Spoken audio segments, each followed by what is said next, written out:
Hindi bababa sa 8 ang patay sa Lebanon kung saan patuloy ang pambobomba ng Israel laban sa grupong Hezbollah. Ayon sa Israel, hindi kasama ang Lebanon sa tigil putukang inanunsyo ni US President Donald Trump. Saksi si JP Soriano. Malakas na pagsabog ang yumanig sa Southern Lebanon kasunod ng airstrike ng Israel ngayong araw. Isa ito sa mga lugar na binomba ng Israel saan nila ay pinakamalaking pag-atake na ginawa nila laban sa grupong Hezbollah mula na magsimula ang digmaan sa gitnang silangan. Ayon kay Israeli Prime Minister Benjamin Netanyahu, suportado nila ang ceasefire ng Amerika sa Iran. Pero hindi raw kasama sa 2-week ceasefire ang Lebanon. Sinimulan ng Israel na bombahin ang ilang bahagi ng Lebanon matapos magpakawala ng rockets pa Israel ang Hezbollah na kaalyado ng Iran. Patuloy ang pag-i-issue ng evacuation orders ng Israel para sa ilang bahagi ng Lebanon. Namataan ang mga pagsabog sa Beirut at sa border ng Lebanon at Israel.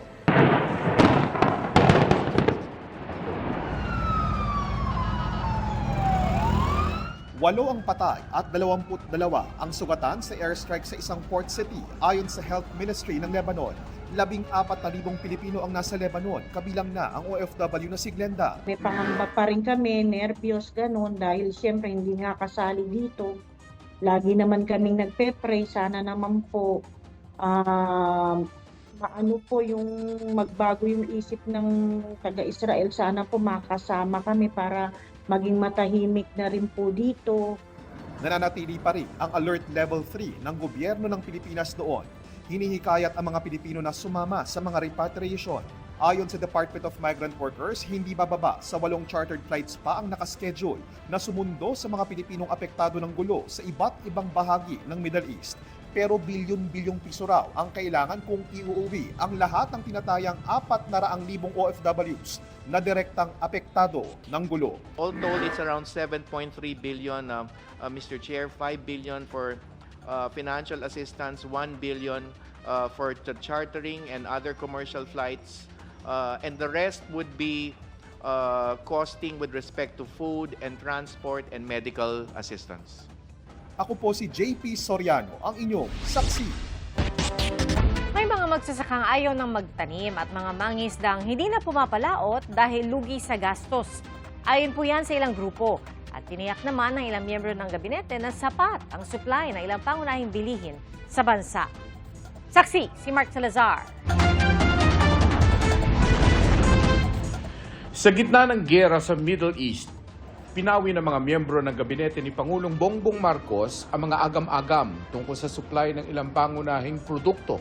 No need to panic, no need to hoard, and no need to profiteer. We have enough supply for food. Ang chicken natin, medyo maganda supply. Kaya binanggit ko kanina, medyo may overproduction. Egg is also stable. Pork ang may chance tumaas ng konti. Isda, season din ng fishing ngayon. Sabi ni Trade Secretary Maria Cristina Roque, nangako ang mga manufacturer ng mahigit 200 basic necessities and prime commodities na hindi magtataas ng presyo ngayong buwan. Mahigpit din daw na ipatutupad ng DTI ang SRP o Suggested Retail Price sa basic commodities.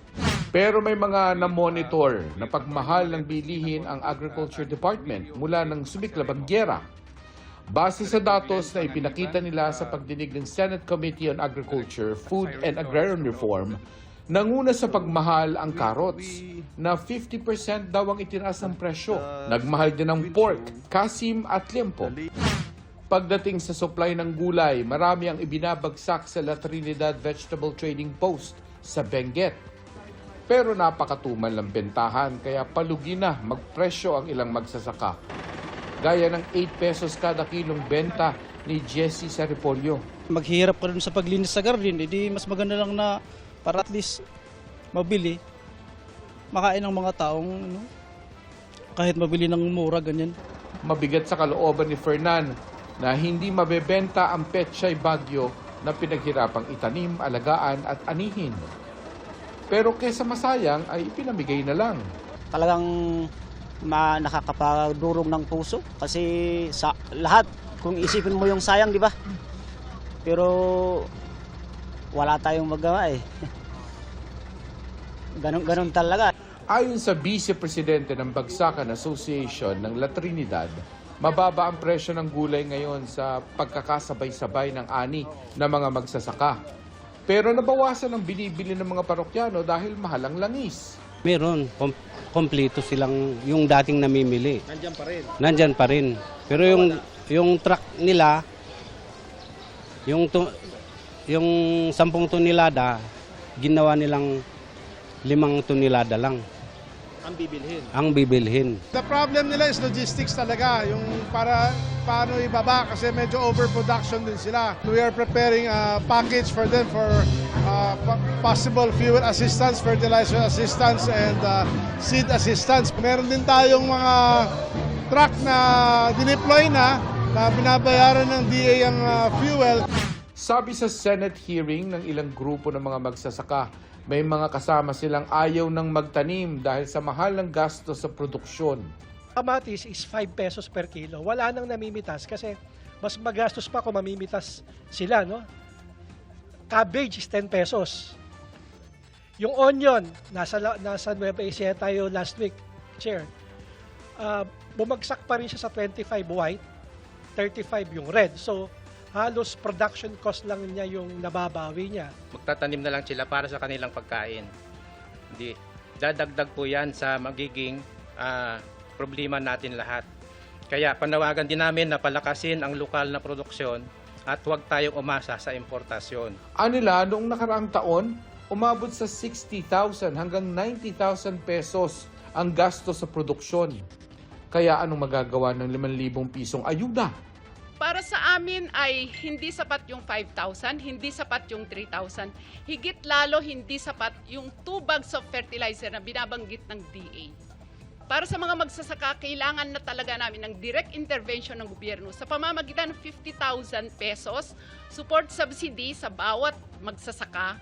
At sa 3 million magsasaka, kailangan yan ng 150 billion.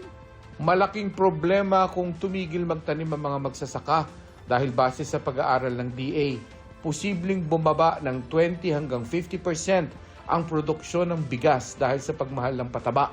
10 million metric tons would be a decrease in how much percent? Well, the initial projection, what we say, the minimum or the best case scenario is 20% reduction. That's the best case scenario. It can even go up to 50%. Decline in productivity because you see, pag wala hong fertilizer, walang magagawa yung farmer. Hindi rin daw solusyon ng importasyon dahil naghihigpit din ng ibang bansa kapag may problema. Itinutulak ngayon ng ilang senador na gumawa ng supplemental budget para pandagdag ayuda sa mga apektadong sektor. Sabi kasi ng DA, may pondo sila pero kulang na kulang ito maski para lang sa pataba. Apila ni Senador Bam Aquino gamitin ang 200 billion pesos na ayuda fund sa 2026 national budget para sa fuel subsidy. Sabi ng committee chairman na si Senador Kiko Pangilinan, kung kulang ang pondo, pwede naman silang humingi sa Kongreso. Sabi rin ng Sinag na sa 50% ng marginal fishers o maliliit na mangingisda sa Cavite, Bataan, Zambales at Pangasinan ang tumigil na sa pagpalaot kasunod ng mega oil price hike nitong Martes. We don't see them sa palengke because may mga catch pa yung commercial. Yung marginal fishers, doon sa nakakapalaot pa, ang nakukuha nila is between 5 to 10 kilos na lang kasi they cannot go far. Kung kailangan mabigyan ng pera, through the intervention ng Senate at ng Congress, mabigyan kaagad yung talagang hindi na nakakapalaot. Ako, si Mark Salazar, ang inyong saksi. Hindi po inaalis ng Pag-asa ang posibilidad na maging super typhoon ang isang bagyong binabantayan nila sa labas ng Philippine Area of Responsibility. Sakaling pumasok ito sa PAR, tatawagin itong Bagyong Kaloy. Saksi, si Jamie Santos. Habang patuloy ang nararanasang matinding init sa bansa, isang bagyo sa labas ng Philippine Area of Responsibility ang binabantayan ngayon ng Pag-asa. Ang bagyong minomonitor ng Pag-asa, tinatayang nasa mahigit 3,000 kilometro sa silangan ng northeastern Mindanao at kumikilos pa kanlurang hilaga sa bilis ng 15 kilometers kada oras. Posible itong pumasok sa loob ng PAR sa susunod na linggo at papangalan ang Kaloy. Base nga sa nakikita natin na posible yung recurving track niya, Kung mas maaga po siya na tataas o magre-recurve, posible yung parang tuluyang paglayo niya sa ating bansa at walang magiging epekto. Sa ngayon, karamihan daw sa weather models ay nagpapakita na maaring lumihis o mag-recurve ang bagyo, dahilan para bumaba ang tsansa ng landfall sa bansa. Gayunman, hindi raw inaalis ang posibilidad na lumakas pa ito habang nasa karagatan. Kung titingnan po natin yung pinapakita ng model, pwede po yung umabot ng up to typhoon category at not ruling out yung super typhoon po na category niya. Ipinaliwanag din ng Pag-asa na nananatiling mataas ang uncertainty sa galaw ng bagyo dahil lampas pa ito sa 5 araw na forecast period. Sakaling lumapit ito sa bansa, unang posibleng maapektuhan ang silangang bahagi, partikular ang Eastern Visayas. Unang-una po, paghandaan na po yung tsansa ng mga posibilidad ng mga pagbaha, pagguho ng lupa, mag-prepare na kung ano pa lang yung kayang i-prepare. Habang wala pang direktang epekto ang bagyo, patuloy namang nararanasan ng matinding init sa bansa. Ako si Jamie Santos, ang inyong saksi. Posibleng maantala ang pagre-release ng mga bagong passport ayon sa Department of Foreign Affairs. Dahil po yan sa logistical at supply chain issues dulot ng krisis sa gitnang silangan. Sa mga nag-apply ng passport noong huling linggo ng Marso, posibleng abutin ng hanggang 15 working days bago matanggap ang passport. Nakikipag-ugnayan na ang DFA sa nag-iimprenta ng passport para maresolba ang mga problema. Sakaling magkaroon ng emergency o kailanganin ng tulong ng konsulado, agad daw makipag-ugnayan sa kanilang mga tanggapan.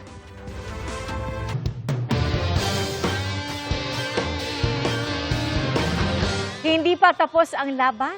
Yan po ang pinatunayan sa mainit at maaksyong Game 2 ng Men's at Women's Volleyball Finals ng NCAA Season 101. Hindi pumayag ang Benil Blazing Spikers na tuluyang mawala sa kanila ang pagkakataong makuha ang kampyonato.